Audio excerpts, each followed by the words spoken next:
Most people don't realize how much their personal information is being bought and sold every day. Data brokers are making billions pulling details about you from public records and the internet, and then packaging and selling it, usually without your consent. That's how your information lands in the hands of scammers, spammers, even stalkers. It's why you get endless robocalls and why ads seem to follow you everywhere. That's where Aura comes in. Aura actively removes your data from broker sites and keeps it off. They also instantly alert you if your information shows up in a breach or on the dark web. But Aura goes beyond data protection. With one app, you get a VPN, antivirus, password manager, spam call protection, dark web monitoring, and even up to $5 million in identity theft insurance. All backed by 24/7 US-based fraud support. Other companies might sell just credit monitoring or just a VPN.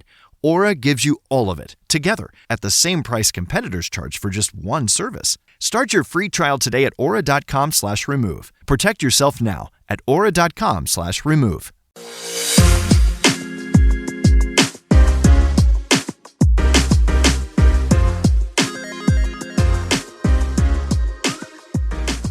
Hi, everybody. Welcome to another episode. I am your host, Tane, here to talk about Couples Therapy, Season 5, Episode 3. As always, with me, here is Jenn. Hi, Jenn. How are you doing? I am doing well and unwell at the same time. So I'm not really sure what that's all about. I think the first thing is I'm so deeply invested in this Sierra Amanda West. Like I more podcasts just because I'm not, obviously not, my husband's not interested in this at all. So I'm like, I Yeah. need somebody to hear somebody's thoughts. And I am so deeply invested in everybody's thoughts on this. And I'm just like, what is happening? I kind of want them to be on couples therapy. It would be useless, but I want to see how Orna handles it. Ah, that's very interesting to see if Orna ever gets to have like celebrity guests on there and to see how she handles it. And you're right, it'll be useless because they're so far gone, or maybe not, because I still think that, I mean, Brian and I covered it and we talked about it, and I still kind of think like it is not 0% for Kyle and Amanda to get back together. So uh, ugh, honestly, I don't. I think he has a lot of guilt yes, for how she's here, and she's a codependent by nature, yes. and he's been nice to her, and he's someone she can depend on. Like, yes, it was 10 years, and yes, she was unhappy, but at least she knows it. She better the devil you know. I So mean, I guess Kyle's not a terrible person. He's a terrible husband, but he's not yeah. necessarily a terrible person. So I could see him um, wanting to make sure she's okay. But I feel like 10 years of their relationship proved he doesn't want to be with her. So I'd be shocked if they got back together because this, whatever this version of it, because didn't he say at one point, like, I like this version of you, or this is the version of you I fell in love with? Yeah, this is temporary. This isn't her forever. This is her without you. I don't even know what it is that he likes that he's saying this is a version I fell in love with. Maybe Yeah. she's going out. I don't know. But Ugh. good luck to them and their peoples. I'll be sad though for the rest of the reunion. But patreon.com/altocall MAFS. You can get bonus episodes up there. Right now it is 90 Day Fiance. The first two episodes, recap of the new season, is up there for the original OG. And Last Resort recap is also up there. So you can check that out over there. You can also get early episodes, video episodes, and yeah, that's it. And oh, ad-free episodes as well. I do want to tell everyone, last episode, episode 2, thank you for those who let me know that it cut off at the end. So sorry. I don't know what happened. Technology hates me sometimes, but it has been corrected. I uploaded a new one with the complete episode, and it cut off at Drea and Nessa. I'm like, What? what? So apologies for that, but it's been fixed. And if you had downloaded it earlier, you can re-download, and the end is complete now. Um, Jen, it's not bad news, but I knew Okay. it was too good to be true for us to love Dr. Orna per se. I came across a clip of Dr. Orna on the Last Culturistas podcast Well, that's the first talking problem. about That's the first problem, but keep going. how she hates people telling her to leash her dog Nico. We're like, what? You're in New York. She's like, he's just a bundle of love. Like, he's a love bomb. He doesn't hurt anybody. He doesn't. I'm like, yeah, everyone says that about their dog. Still leash him because that's the law. And that's what you're supposed to do. And then she goes into another story of how, Nico was playing around one time. I don't know whether he went into something, and there was a guy, and he's like, he had a baby, and the baby was screaming, doing all the noise pollution. And I quote, guys, I'm really hoping, because I question everything right now, that it wasn't AI, because I don't know what is real or not. I'm just wading through this world, but I don't think it was AI. But also, it wasn't like news everywhere. I just happened to stumble across it because my algorithm probably knows I'm covering couples therapy. But yeah, she says noise pollution. And then after the dog does whatever it is, and then the guy was like, well, are you going to clean up after your dog? And she's like, I don't like people telling me. I was like, wait. So was the What? plan not to pick up the poop, or why is he asking what? I So don't know. I mean, I guess two things can be true. I can enjoy her for what she presents and that she's good at her job, but she can yeah, also be a rich white woman living in New York and feel entitled. And that's two things can be true. that's kind of wild though, to say your It's dog super should wild. not be leashed. What? It's wild to put that on wax and have that recorded for the world because I don't know what universe or where anybody would live for somebody to go, this is going to be fine. Nobody's going to have a problem with this. I'm just going to say it. It'll be fine. Like, what? Oh, that's how deep the entitlement goes. But Oh, anyways, still we continue because Dr. Orner is really the central person of this show that we cover. And the first person is Marjorie and Jason. Marjorie starts by telling us that their homework last week was not completed. Orna's like, okay. And then she's like, we did the cat litter, but I was away for, we did the cat litter agreement, but I was away for a week. And he's like, yep, nobody did it. He's like, no one did it. And then she thought that he would do it because she was out when she left. And Orna says, but there was an agreement. And he's like, yeah, none of that was discussed. And Jen, I got to tell you, I felt insane because I'm like, he said they didn't discuss chosen days. And Marjorie's like, no, we did. He said, oh, we did. What was my day? And she says, Tuesdays. And I am floored. There was a whole ass argument of mhm. him demanding actual days. His day was Monday, Monday, 7 p.m. And she said, I'll do it Tuesday. Then he said between 7 and 8. And she said, oh, I don't want a time. Maybe I'm watching it so it's easier, but how the hell did they all forget? Yeah. Maybe again, we keep talking about what is that car ride home like, and maybe it's I don't know if it's that thing from Men in Black where it zaps your memory and they forget everything that they talked about because that was a central part of last week Yes, was really like I need structure, I need a yes. pattern, and so for him to just be like pattern schmattern, and I all I can think of is that I don't know if he was punishing her for leaving town, like we don't know why she left, and but yeah, that was wild for him to say, I need structure or I'm not going to live and I'm a recovering It's a addict and matter of structure. death for me. Yeah, yeah. And be like, that's fine. Okay, My sir. goodness, Owner is a better person than me. I'm gonna be like, nah, nah, nah, nah, nah. Last week at 2:53 p.m., Roll the y'all tape. made me listen to your stupid ass arguments. Roll the tape. What? Anyways, I'm like, all right, this is what this episode is going to be like. Then Orna says she doesn't care about their cat litter. I Right? think Orna Because said they were getting in the detail. That's the first time I feel like I've seen her it. get super annoyed with a couple, or maybe the second time. But she was like, stop. You are missing the plot here, sis and sir. Yeah. She's like, it's more about the process because also, this is also an indicator of how far gone they are in terms of being partners.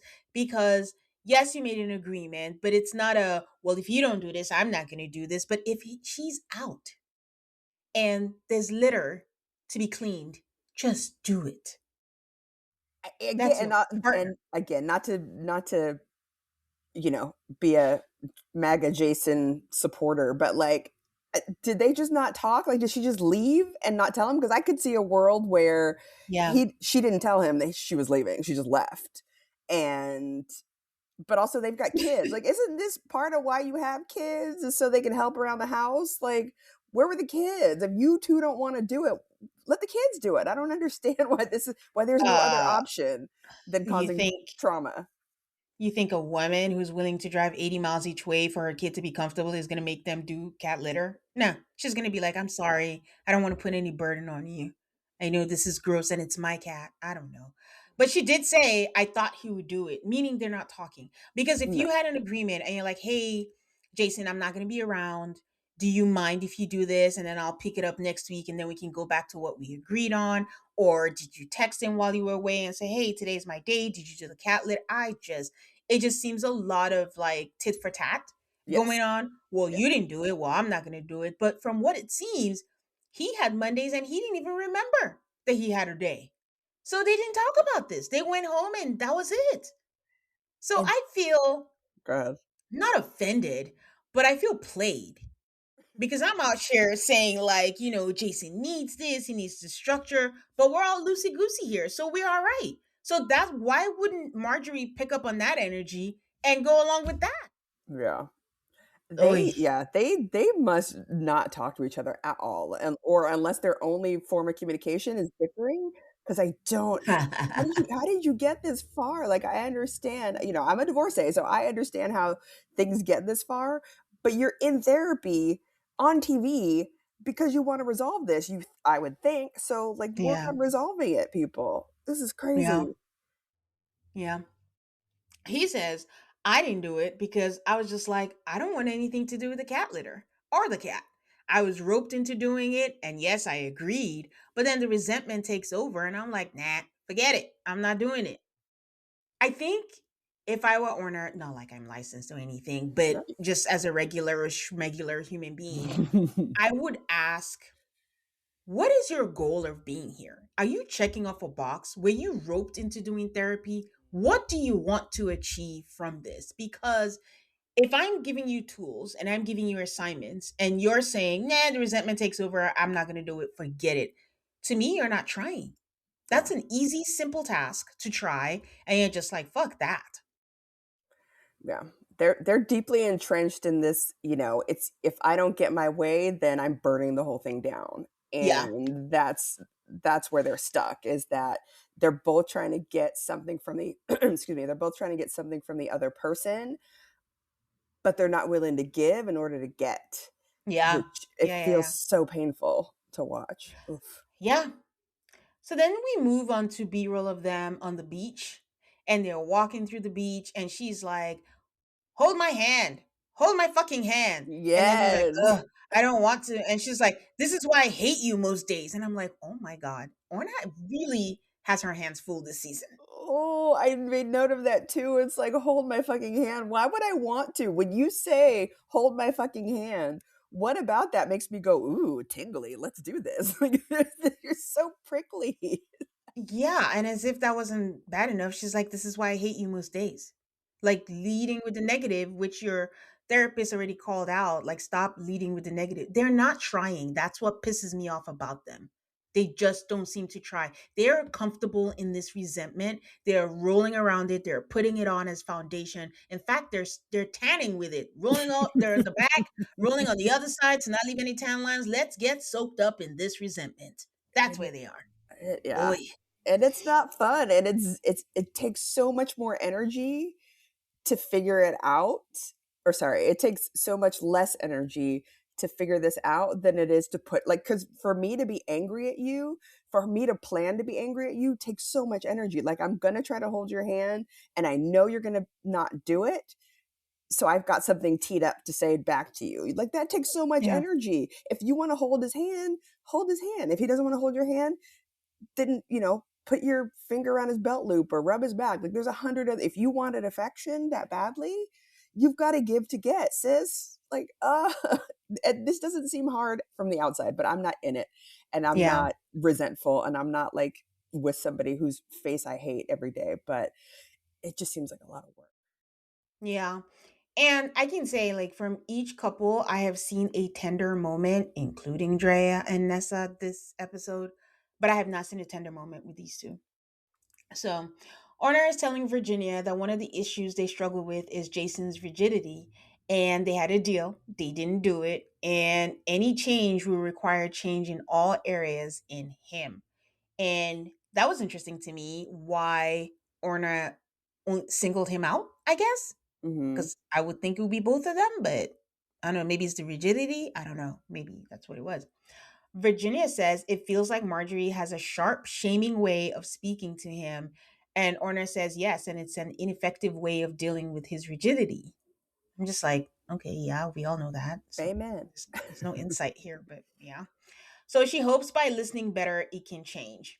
So they go back to the therapy session, and Marjorie says that she has so much trauma from her first marriage, and it was toxic verbally and emotionally, not physically, but she was always on eggshells. And I'm like, that is wild.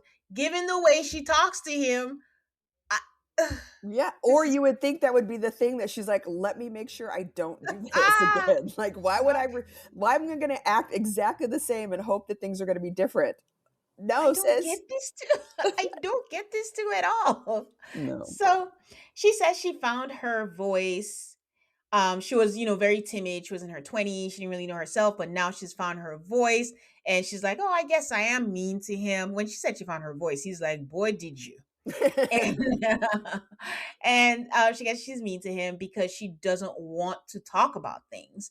Orna asked for an example. This is one of the strong suits of Dr. Orner is like she always knows when to like they say something really quickly and they want to brush over it and she's like pause, give me an example, like let's talk this thing out, because it's very easy to be like, oh, I said it, I talked about it, but they really didn't.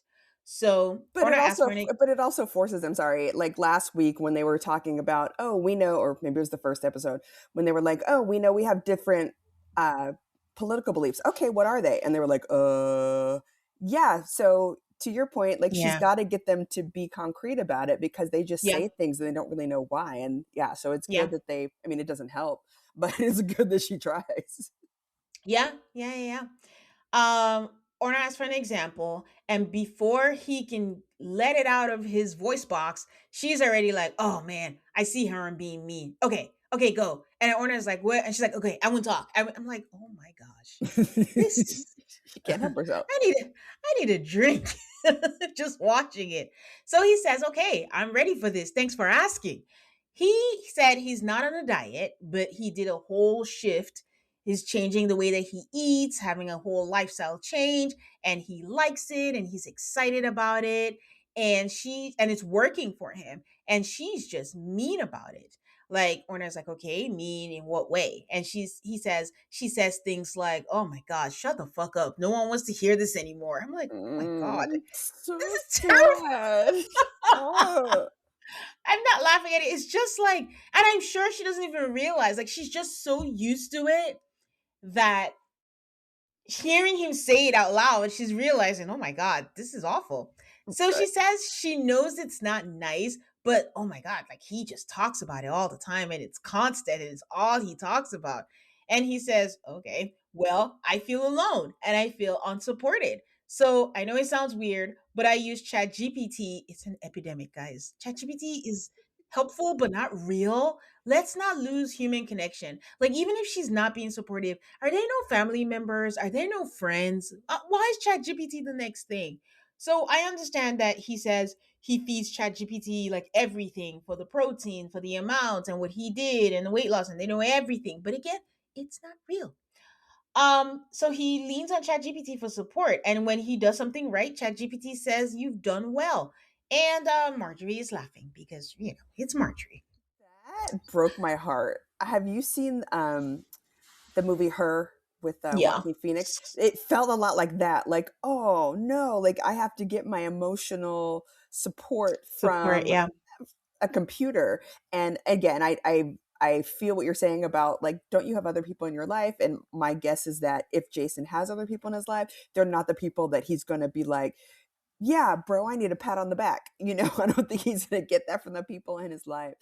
But not to be, and I'm nobody's apologist, but my ex husband did the same thing. Like one day he just woke up and decided he was going to um, go on this whole fitness journey, and he just started running out of the blue, and he totally changed the way he ate, and like he was eating like those girls on Showgirls where it was just brown rice and broccoli and grilled chicken. And I did say, I was like, gosh, your food makes me sad, like I can't eat like you eat.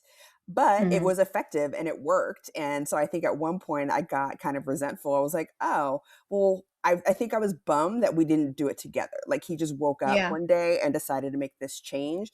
And so maybe for a tiny fraction of a second, I felt Marjorie, where I was like, oh, okay, like it's kind of a bummer when the person that you're with is doing something that's resulting in a big change and they didn't invite you to do it with them.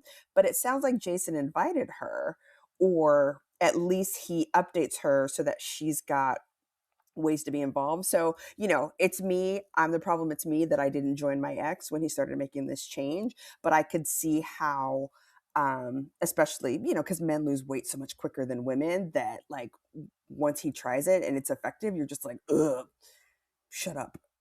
Well, those are two different things that you said, though. It's one thing if he started and didn't tell her, but she started first and they were doing it together. So that's ruled out. But the other thing is being resentful that it's actually working. Yes, I think that's what I'm So feeling from her, is that she's resentful that it's working. yeah, it is. I mean, they talk about it. I'm leading up to that, but I'm just saying, like, in terms of, I can understand how you felt with your ex husband, but in her case, they were doing it together. She gave up, and then he continued. And it's also, even if she's feeling resentful, there's a whole difference. She could use her words to Yeah. kind of say that versus saying, "Shut the fuck up, nobody cares." Yeah, That's there's a that's hundred terrible. there's 100 other things she could have said other than that. But yeah. Yeah. So he does say that. He said she says like she feels like she needs to be on the defense because he's always yapping about, oh, you need this much protein as a 44-year-old woman. I'm just like, wait, she's 44? What? Okay. No. Um, I thought she was older. Me Um, too. and it has to be this way and you have to do that, and that's him inviting her along. That's him telling her like, hey, this is how much protein I'm doing, this is how I'm sure, again, once someone annoys you, everything they do is annoying, and Uh, she's reading it as, don't tell me what to do, I'm loosey goosey, I don't have to do that, you think you know better than me. So interpretation is a whole other thing when it comes to communication, right? mhm. And he thinks that honestly, she's just resentful because she tried the weight loss medication he did. I'm like, wait to bury the lead. I thought he was doing it like he didn't add that part. Like that was the whole context. Doesn't matter, but I'm just like, it came afterwards. So they both tried it. And the thing is, she didn't change her lifestyle. This is the part I can understand where she's just like, you think you're better than me because you didn't change your lifestyle and I just did this. So he just thinks that she's resentful. She says she's not. She's not resentful. Orna says, so if it's not resentment, what does it make you feel? She was like, well, I think it makes me feel bad about myself. And per usual, this season, I'm wondering why Orna isn't asking why, if she felt bad in her first marriage, like, with all that, why is she doing the same thing to him? Mhm. That was never brought up. So I Yeah. don't know. She's the expert. But yeah, I think what she described was resentment, but she doesn't want to label it that. So I don't know. He says, like, I just want what's best for our family. And when she shuts me down, when I'm excited, I feel bad. And in all of this, not once has she asked me, how are you doing with all this? So at this point, she's tearing up and saying like she feels so bad that he doesn't feel supported. And the thing is, just because it's not his way, it doesn't mean it's the only way. And I'm like, well, in this case, you can do it your way, but Yeah. that's completely separate from saying good job. I don't know. I don't know. But she says she hates crying and she hates her emotions. So she's not liking that she's crying.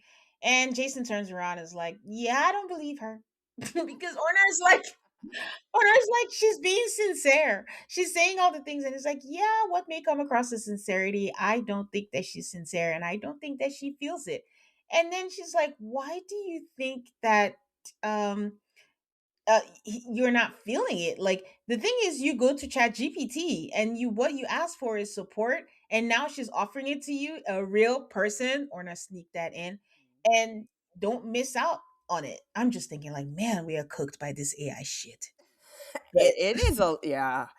It is a lot. And that, we talked about it last week with Chris, and like I mean, I guess he went to another person and not ChatGPT, so I guess that's better, but not really. Like, there's just this, I don't know, just ask what you want, men. Like, it's not that hard. Like, they like most women, if or not Marjorie, but if you say I need this, I don't know. I need It's everybody to not, I talk to mean, each other. it's hard because there's resentment. Resentment is after how many years is such a big wedge, and they can't get out of it. What they need help with is getting out of that resentment and having a fresh start. But I don't know if Allison and her husband could get out of it last season, but also I don't even know if it was as deep as this.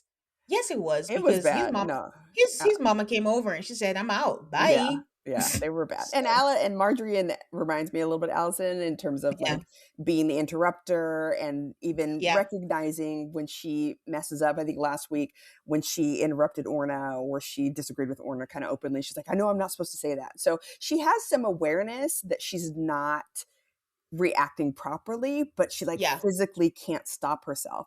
And for her Yeah. to say, I don't like emotions is crazy because you are deeply tapped into your anger. So you like that emotion. You're good with that one. Yeah. All right.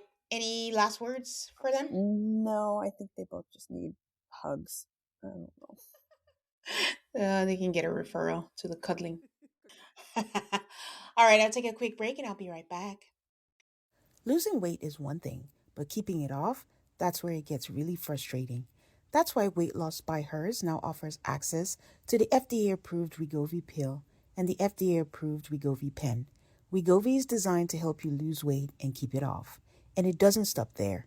Weight Loss by Hers goes beyond medication by offering access to 24/7 messaging with your care team and tons of in app lifestyle and nutrition tips like recipes, meal plans, fitness videos, sleep content, and more. Ready to reach your goals? Visit forhers.com/alter to get personalized, affordable care that gets you. That's forhers.com/altar. Forhers.com/alter. Weight Loss by Hers is not available in all 50 states. Wegovy is a registered trademark of Novo Nordisk AS. To get started and learn more, including important safety information, Wegovy clinical study information, and restriction, visit forhers.com. Most people don't realize how much their personal information is being bought and sold every day. Data brokers are making billions pulling details about you from public records and the internet, and then packaging and selling it, usually without your consent. That's how your information lands in the hands of scammers, spammers, even stalkers. It's why you get endless robocalls and why ads seem to follow you everywhere. That's where Aura comes in. Aura actively removes your data from broker sites and keeps it off. They also instantly alert you if your information shows up in a breach or on the dark web. But Aura goes beyond data protection. With one app, you get a VPN, antivirus, password manager, spam call protection, dark web monitoring, and even up to $5 million in identity theft insurance, all backed by 24/7 US-based fraud support. Other companies might sell just credit monitoring or just a VPN. Aura gives you all of it, together, at the same price competitors charge for just one service. Start your free trial today at aura.com/remove. Protect yourself now at aura.com/remove. All right. We are back with Nessa and Drea, and I'm like, yeah, they're not the last this episode. They are second. I could skip them totally. It's fine. We got a b-roll of them, playing video games at home and all that, and I'm like, how are they able to play video games and be chummy after all of the things that Nessa says in therapy? I don't know how everybody else out there feels. I would love to know, guys, but every week I am blown by the thing that Nessa says in therapy. I Uh-huh. just, I don't know, like, we're here to be better, but I don't know if I can recover from the things that she says. I'm just like, whoa, whoa, whoa, whoa. Yeah. And I So feel like she's one of those people that's like, well, I'm just being honest. I'm just being honest. It's like, well, there's a way to be honest without banging your partner over the head with these very specifically mean things. Like, you can be honest in a way that's productive, and her way of honesty is not productive at all. I mean, like I said, I think she's just here to break up with her and wants her to Yeah. have the tools to be able to Mhm. deal with the breakup. But Orna asked Nessa if she has a vision for this relationship, and she was like, continued progress and individuation, which allows a sense of freedom, mutual respect, self love, and self care. And when Drea rolls her eyes, I am right there with her because what the fuck Yeah. are all these words? Like, are you a human being who I've spent more than half my life with, share a child with, or are you a bot? Like, what is this? Ugh. She's auditioning to be a life coach or something. What are you saying? Just words. Yeah. And then Orna, our beloved Orna, she's like, can you bring it down to earth very concretely? Yes. Yes. Concretely. And Ness's answer was nope. She says, if she engages in activity outside the home, that might be nice. Basically, this meanness that we're talking about, like, maybe you can have a life or a personality. That might be nice. Yeah. What the hell? Orna asks, oh no, I'm not saying, because the thing about therapy that people always say is like people go in saying like I'm not the problem. If we can fix that about that person, then we'll be okay. But Orna says, no, I'm not asking about Drea. I'm asking about you. What would you be doing? And she said, like if she could have this freedom that she's always speaking of. And I was floored when she said, I don't know, that she's Uh, been operating like this for so long that I actually don't know. yeah. And You that's were that's my floored by take. that? Really? Yes, I was. Because you're making such a whole spectacle about I want to do this, I want to do this. So someone would think that you have a clear plan on what you want to do and you don't. And that's my thing with Nessa is I think that she has a dissatisfaction about her life.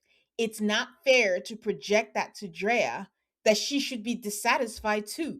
The woman likes her life simple. She wanted her soulmate. She met them young. She grew with that person.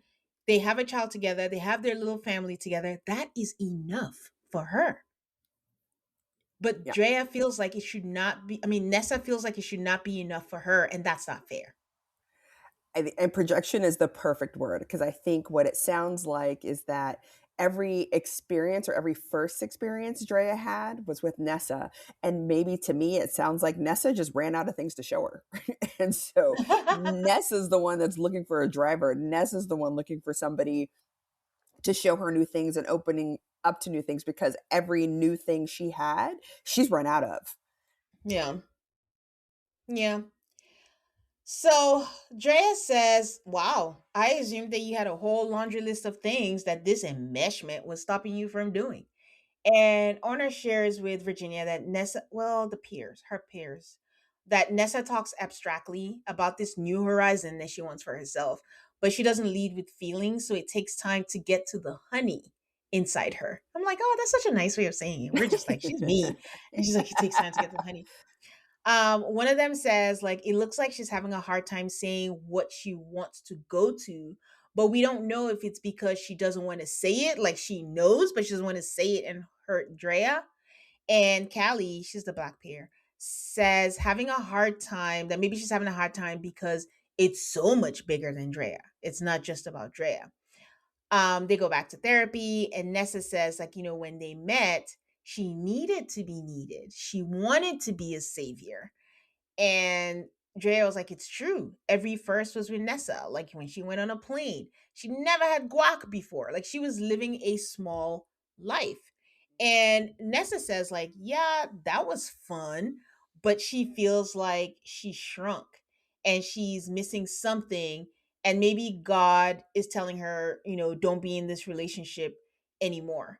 I was not expecting her to go there. I was fully expecting her to say, like, yeah, but things like, when we travel, I want to be able to enjoy things too and just have that experience with you and learn and not just feel like I'm a teacher and then have that, expectation or that, not burden, but to be like, oh, I'm going to show you things. Oh, you're the one who's going to plan it and do it. That's where I thought she was going. But she's like, oh, God telling her not to be in the relationship anymore. I'm like, wait, what?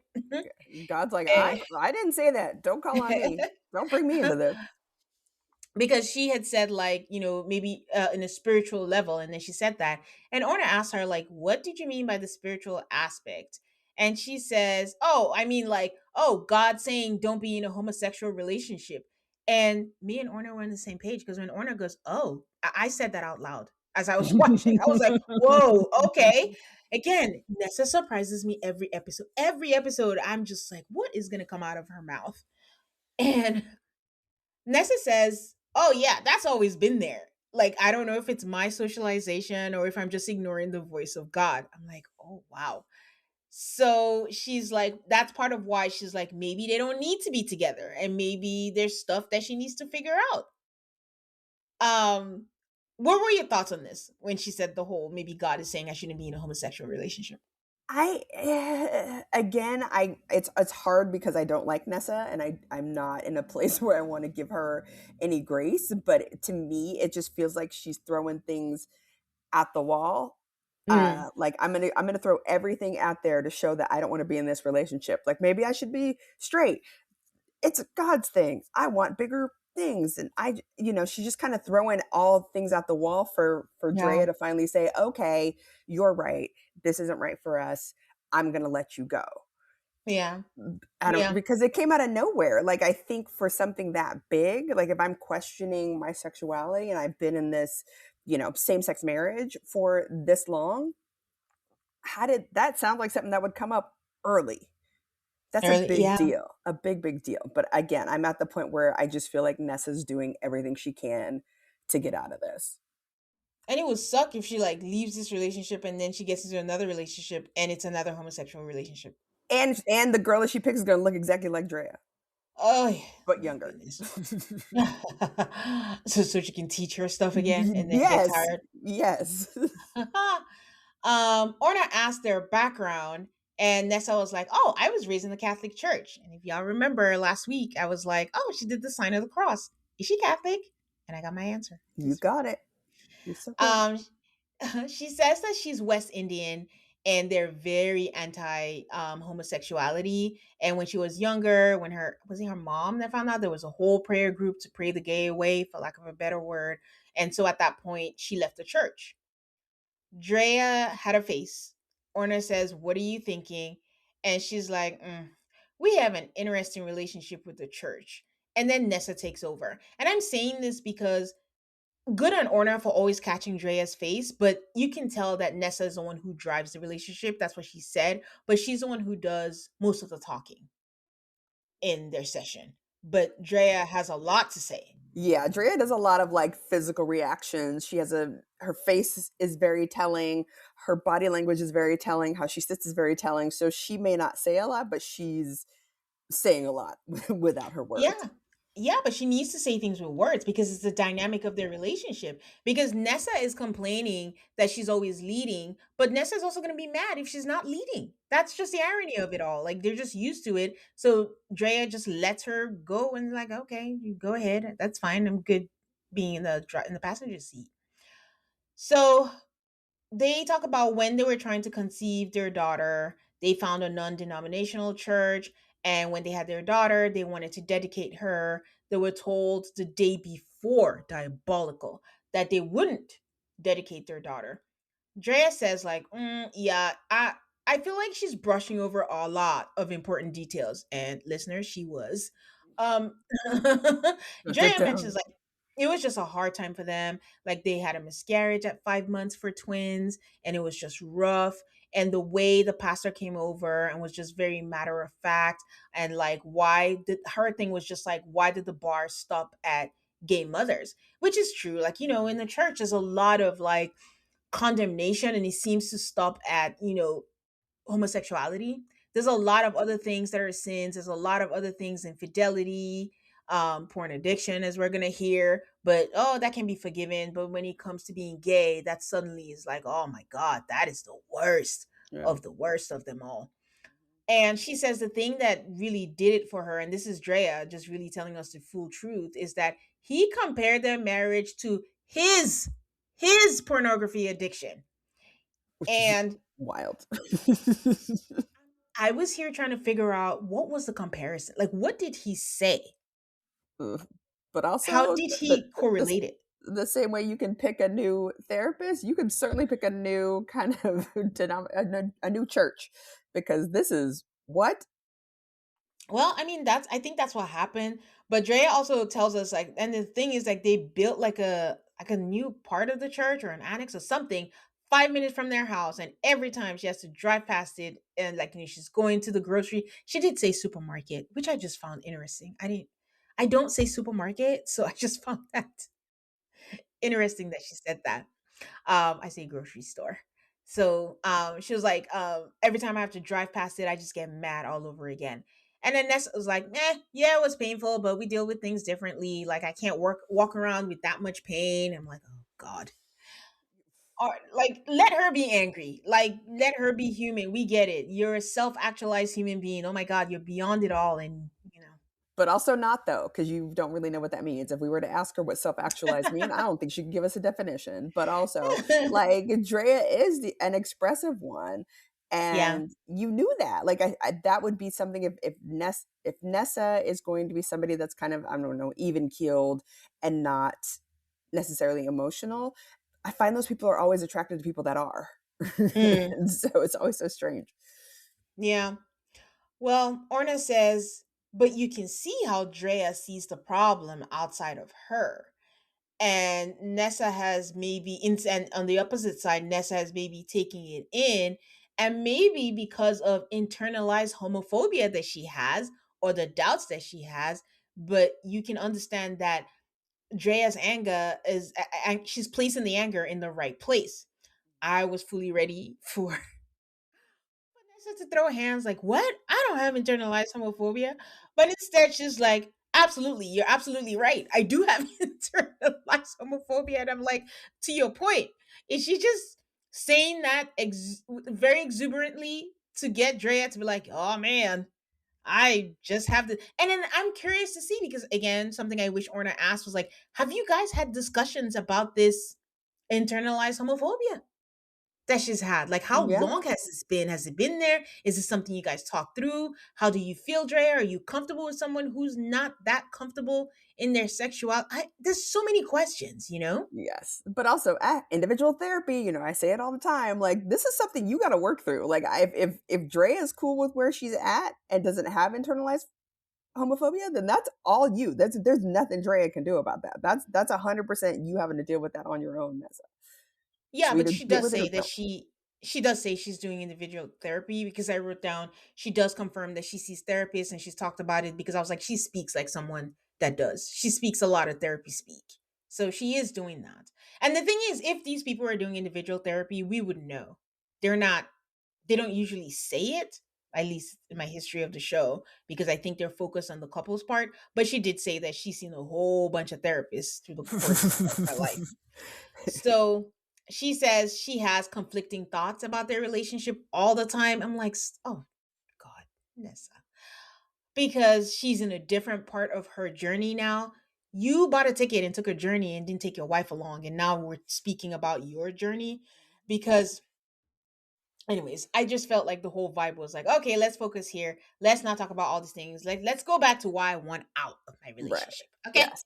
Yes. And then Andrea rolls her eyes, and I'm like, girl, roll it as many times as you want.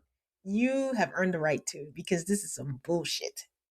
Right. And maybe that's the question Orna needs to ask Drea. It's like, okay, you've been told very concretely that this your partner doesn't value you.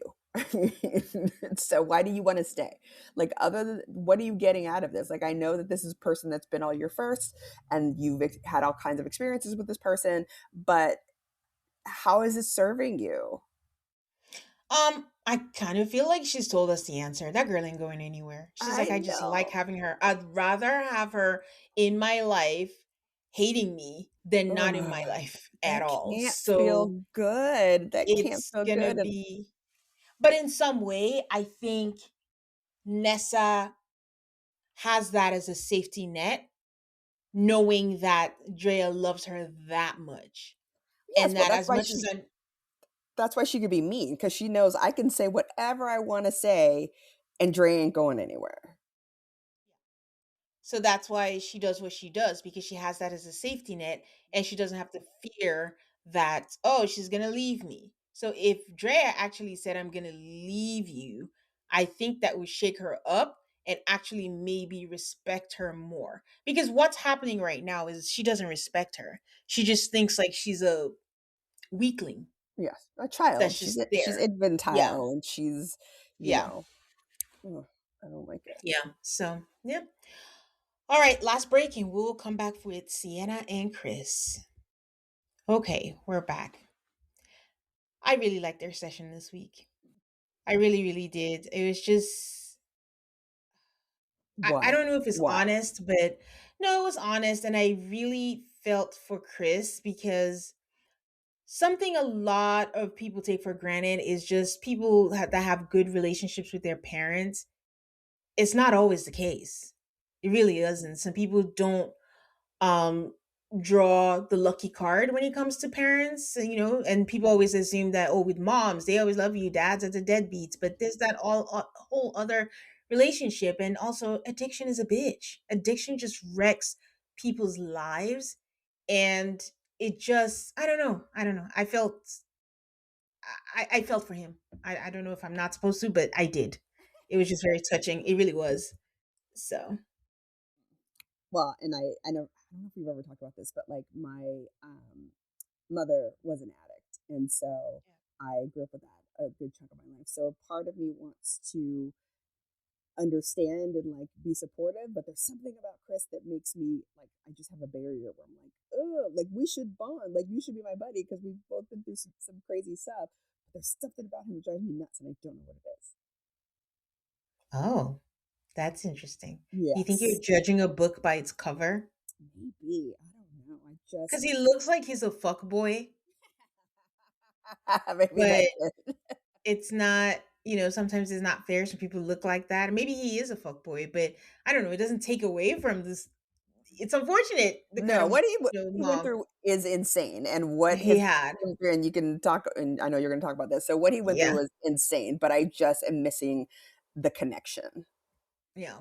Okay.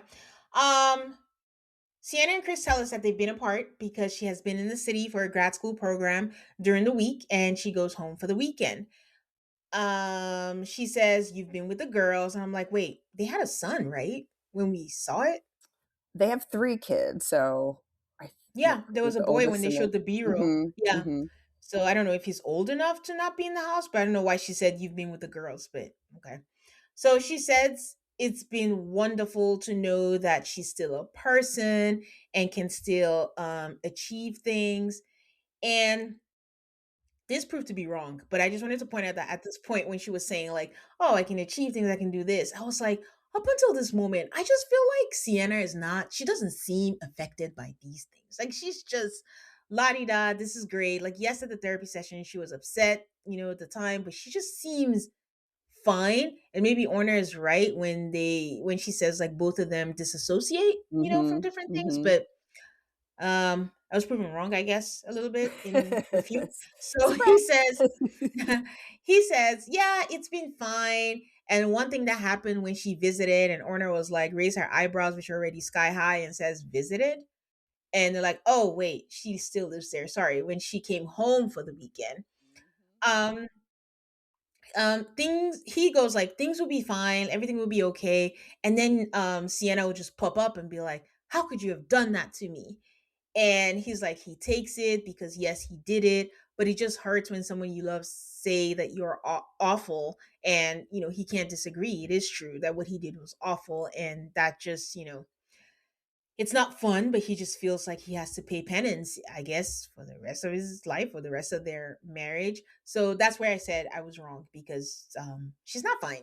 It still pops Yeah, up, but in my mind, the way it plays out to me is like they're playing with the girls, they're being like a family, and everything's great. And she's like, "See, we're good. Why did you do this to me?" Like there's right. still that blip on there, and then he Yes. gets reminded, like, why? So And I think she's she did stupid. that either the last episode or the first episode where she's fine, she's fine, she's fine until she's not. And she not that she Yeah, snaps, but she definitely has a shift yeah. immediately where she's fine and then all of a sudden she's not fine. And so I don't know if that puts him on eggshells where he's thinking, "Oh, she's over this. We're good. We've moved on." And then, "Oh, I slipped back." But I guess the question Yeah. is why does she snap? Like why does she go back into from calm to upset?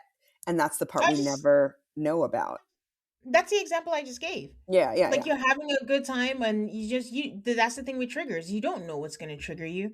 You could just be having a great time and it was like everything would be great, but I can't fool myself into thinking we're great because I thought we were great and then I found out you cheated on me. Yeah, So, you can only push it down for so long, and then oop, yeah. it sprouts up like a geyser. Yeah. Orna says, like, oh, I think I noted that this happened when she went back to work. And he goes, yeah, like maybe it was an undercurrent of maybe losing some part of her. And she says, I just wish you would have talked to me about that. And he was like, yes, I do. I wish I did because you're also great at that. And it makes it worse for us looking from the outside, because it's so hard to just understand why he did it when he all he says is all these great things about her, you know? Then he goes into like his mom was explosive about anything, and he just didn't want a situation where she would have blown up, and he just didn't want to open that door at all. And then Orner asked, like, is it okay now if we talk about, your mom?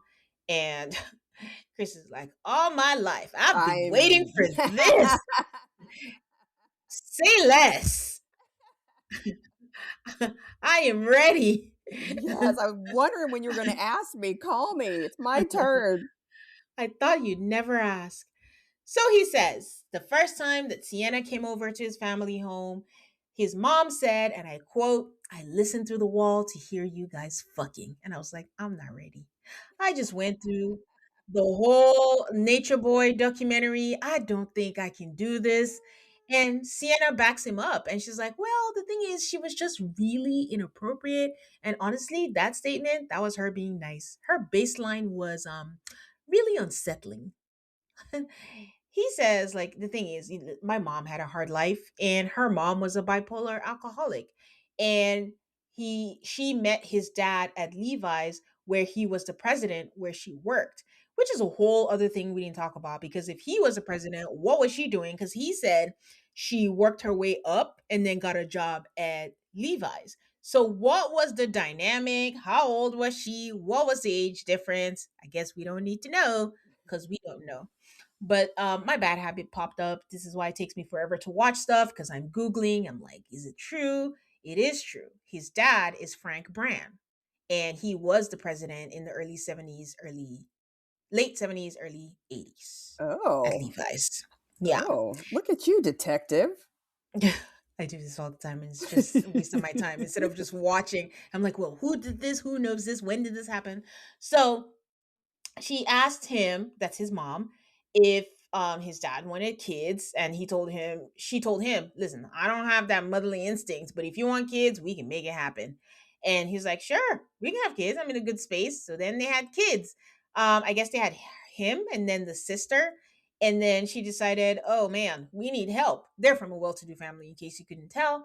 And she's like, we need help. And so they just didn't get help domestically. They got a whole family from the kingdom of Tonga, and they didn't speak a word of English. They got a mother, a father, and a boy that was 3 years older than him. And growing up, that was his family, and it was his family for like 2 years, I think he said. But yeah, so he basically had two families, his biological family and the family from the kingdom of Tonga. This is like, what? There's not Yeah. nannies in your neighborhood. There's not a nice little old grandma. You had to bring a whole family from another country. Okay. Yeah. And I don't know where you can find it, but while I was searching for his dad and stuff and all that stuff, an IMDb for Chris popped up, and there is a movie from 2013 called "The Tongan Education of Christian Braun," which is Chris. And okay. So we kept saying, why are they on this show? Why are they on this show? Huh. No, I don't Interesting. think it's because of that, because it's buried deep and it's 2013 and there's nothing else. And honestly, unless you're a freakazoid like me and you're trying to like Google stuff, it just won't come up. Okay. So, so when he was 5, his dad went to golf and he had a stroke and was brain dead, which I saw because when they were listing all the Levi presidents, they didn't mention, oh, what's the president, until he had a stroke and he was brain dead. Then when he was 7, like accidentally, I think he gave the idea to his mom that he can hold a conversation, not like a full adult conversation, but he can understand what's going on. And then she decided to start unloading on him. And then by this time, she was drinking a bottle of gin. This is all an effect of, I guess, in a way, grieving. I couldn't tell if it was that she loved his dad and she was just sad this happened, or she's one of those people who, yeah, she loved him, but it was more about what he could do for her. And she was doing better in life with this lifestyle, with him. So she was drinking. Oh, I'm sorry. Go ahead. No, no, I was just gonna say we will never know, but it just Yeah. the way that he describes their relationship was so flippant. Like, I don't want to have kids, but if you want to, okay. So I don't know if that sounds like deep Yeah. romantic love or just this is the 70s or however old they are, and this is what I'm supposed to do. So let's do this. I don't know. It's hard to tell. Yeah, it seemed very matter of fact. Like, oh, I'm so grateful that you changed my lot in life. So if you want kids, I can do that for you. Like she was giving, I know you don't watch Housewives, but she was giving Erica Jane to me. She was the one who was married Uh, to the lawyer. oh, I know This was Erica a Jane. huge, yeah, okay. She was giving Erica Jane to me. Like it's a whole age difference. She was in Atlanta. She came up in life and she's just like, oh, I'm just grateful and all that. So, anyways, he could hear her drinking a bottle of gin. He would come. She would come every night to his room. He could hear her because the ice would clink in his glass, and um, she would pause at the door and then come into the room and just explode on him and cry and tell him like your dad just left me, like you're the man of the house now. And then when he's 21 or when he's 18, she's gonna kill herself, and it's just a bunch of like things that she would just drop on him. And he was 7. At some point she would beat his dad with a cane. He was just in the house at this point, but he was brain dead, remember? And she would beat him with a cane. She would shove food in his face, and it was just out of control. And I think I just kept wondering, was, again, were there no family members or anyone that could have just put a check on it, call doctor, something? But also, It just, where was this other family while all of this was going on? they Like, can't do anything. I They were mean, there. They were there. He said what they did. They were just consoling him, but they can't, they don't speak English. They are being paid. There's probably a whole immigration. What are they going to do? It's just, I that's don't why I'm know. going family members, like his family members, like if anything else. He had no aunts or uncles, anyone concerned about the children. It's But I just, mean, I don't know. if the mom is this kind of skilled at being an addict, that if people did come to visit, that she probably was putting on a very different face for when people came to visit. Like, if they did Yeah. come, like everything was clean, she's hiding bruises, she's going to be sober, it's going to look fine for the people that are there, and nobody's going to know. Yeah. I wonder if Chris ever told anyone You know, I'm guessing not, which is also why he's about so it. excited about talking about it now. Yeah. So Malia, who is his other mom, the Tongan mom, would be there and just tell him like, listen, your mom is sick and she's just sad. And that was his whole life. And at this point, Sienna is tearing up. And I'm like, is this the first time she's hearing this? Like, I don't, it sounds like it, but it can't be, No, right? It can't be because with the she knows this. joy and excitement that he has about telling the story, this is not the first time she's heard this. Okay. It's still sad though because she loves him and it's causing him pain. So I could see why she would have a reaction to it, but no, it's certainly not the first time she's hearing it. Okay. So the reason why I asked if anyone knows, even if she's acting like everything is fine, is they got a divorce. And when you get a divorce, people are going to be around, even if it's a lawyer or something. So I don't know. I don't know. I wish I knew more about that. And he and his sister moved in with their mom, and his Tongan family stayed with their dad, still taking care of him. He said by high school, it escalated, and she would chase him with a butter knife because she figured out that the butter knife could unlock the door. And she would say to him, I bet you have a big dick like your father, and I want to see it. That's crazy. That is, yeah, that's disturbing. That's That's so disturbing. incestuous. That's crazy. It's, So when, addiction is a hell of a thing. yeah, but it seemed like there was more stuff going Oh besides yeah. addiction. No, Yeah. yeah. So he says like when he showered, he had to start tying, the door with a towel just to hold it because, she'd be in there. So I don't know. Again, Sienna seemed like it was the first time because when he said that, her eyes popped out of her head. And I'm like, oh, okay. So he was just like, in his mind, he's telling himself, she's sick, just stay the course, she's fine. Not she's fine, but I will be okay. And he says there was just so much. And she would get into fist fights with her boyfriend. And I'm like, wait, she got boyfriends? Yeah, you'd be surprised. Oh, yo, yo. So he's just kind of brushing up, like, yeah, there's so much more, but that's it. And Orna was like, okay, slow down. I'm overwhelmed. Sienna's like, I am too. And Orna asks how he's doing, and he says, I'm fine. Like, while he was telling it, he didn't feel anything except excitement at saying, like, for people to see how fucked up this is as he's saying it. And Orna is like, okay, do you remember how you felt then? He says yes. And that's when the disassociation started. And to him, he's just like, get over it. Yes, he had a stroke. Yes, he left you, but at least he left you with money. Like, do something. Do the Jane Fonda, get a perm. I was like, those are so random. And Sienna was like, you know what? That's exactly what he does when he has the shark eyes. Like he just hurls these random insults and they're so specific. Like you go to Pilates, but then you get on me for doing dishes. Like it's just very specific. And he says, like, yeah, he says he does like the Malia. And Milia's again his Tongan mom is she just keeps telling him it's just how it is, and I love you and I'm here for you. And Sienna just, scoots over, leans over, and hugs and kisses him. While she's doing this, he didn't miss a beat in his storytelling. He just kept going. Like, No. he didn't like pause or anything. And he says the shit that he was doing in terms of like the cuddling session, that he felt like there was some kind of thread because they paid Malia a salary to live with them, but there was love. But at the end of the day, she was still an employee, right? And I think I got it because I was like, ooh, I get it. But then Sienna is like, wait, what does that got to do with anything? Like, I Amen. don't get it. Like, I don't understand the correlation. So he says, like, you're still paying someone, but you're paying someone because you want them to like you and think you're a good person.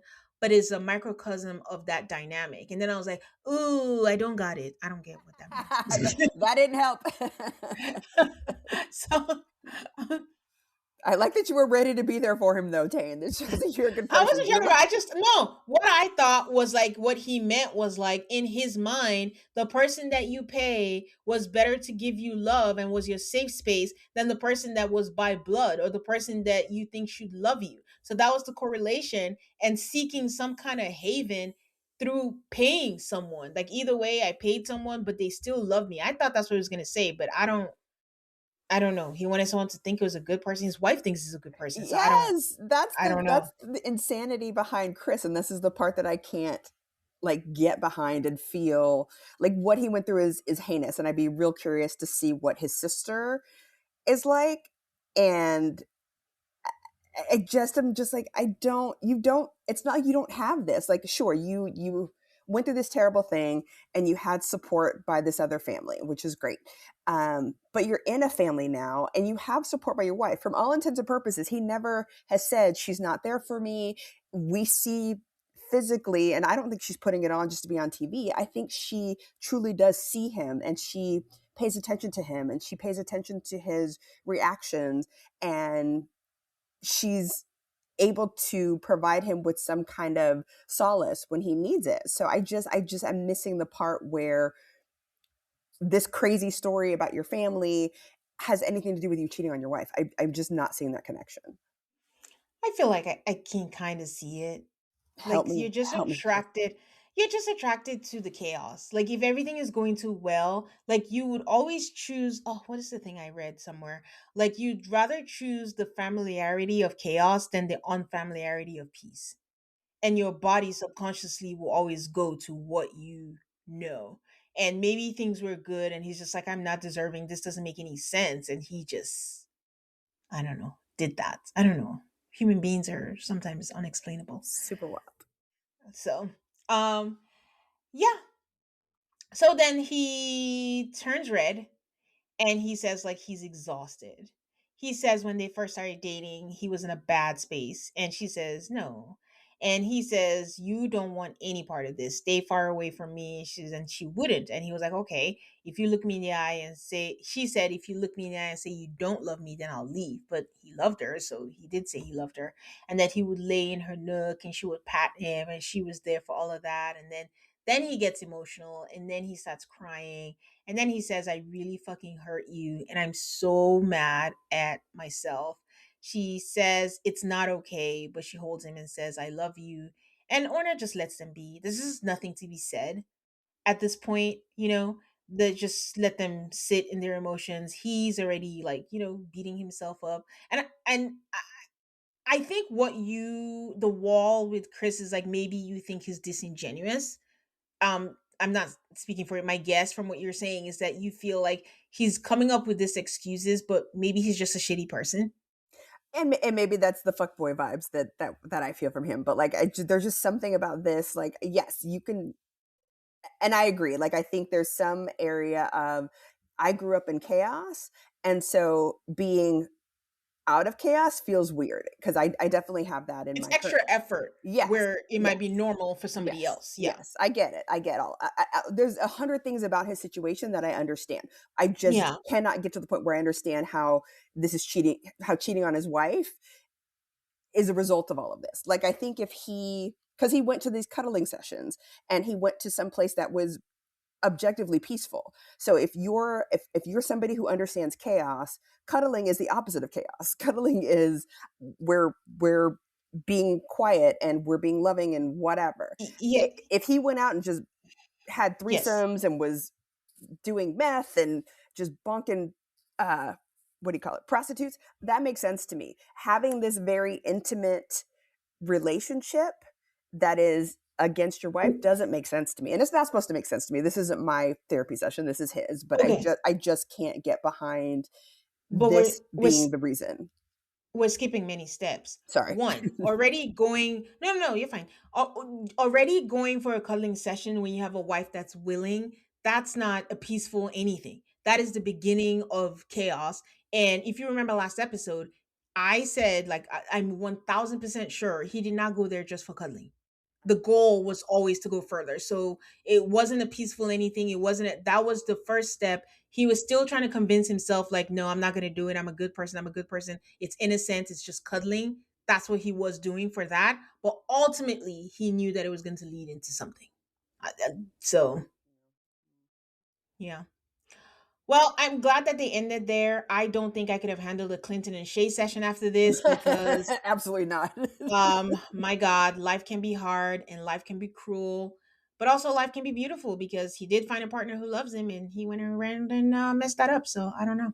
And I missed where this fell into the episode, but I wrote a note about this where Chris said, "I know that I fucked her up because I read her journals." And I I'm must have like, missed that. and I said, "Say what, sir?" What do you mean you read her journals? Did you read her? And I don't remember the context. Like, did he read her journals while she was out of town? But I was like, bro, you've already kind of, you know, Broken her busted. trust. Thank you. You've already broken her trust. And now you're reading her journals, further breaking her trust. What is the matter with you? How did I miss that? That's pretty important. And Orna said nothing. uh I'm deep in my feelings with Chris, so I don't remember what she said, but I was just like, bro. That's crazy. I have to It watch was it again because I don't know how I missed that. I watched it So, again to see where it came from, but I so wrote it down and I was like, you are the most. wow. Well, that was it, guys. That is the episode this week. So stay tuned. Let me know what you think. Let me know all your thoughts on these couples. And we'll be back next week to recap episode 4. And I'm pretty sure Shay and Clinton will be back. So we'll see how that goes. We'll be ready. All right, guys, until next time. Bye. Bye.